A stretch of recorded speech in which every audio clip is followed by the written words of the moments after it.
ক্ষুদ্র দুনিয়া যা ছিল ফ্রিজের ভিতরে।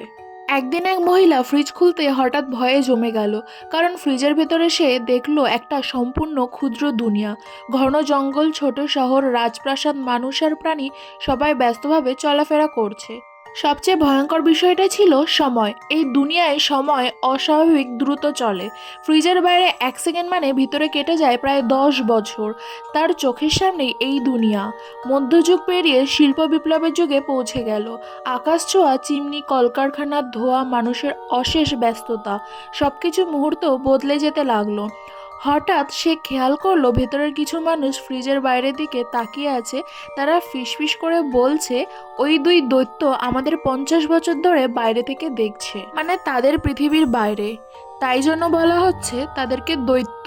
কিছু কিছু মানুষ তো তাদেরকে ভগবানও মানত। ক্ষুদ্র মানুষগুলো মনে করতো ফ্রিজের বাইরের মানুষজন তাদের ঈশ্বর, তারা তাদেরকেই পুজো করত। ঠিক তখনই বাইরে থাকা পুরুষটি আরো ভালো করে দেখার জন্য একটু ঝুঁকে পড়লো, আর সেই মুহূর্তে ক্ষুদ্র দুনিয়া আকাশ ছুঁড়ে নেমে এলো এক ভয়ঙ্কর ক্ষেপণাস্ত্র। এক নিমেষেই সব ধ্বংস হয়ে গেল। বিস্ফোরণের আলো বাইরে ছড়িয়ে পড়লো, আর সেই আগুনে পুরুষটির মুখ পুড়ে গেল।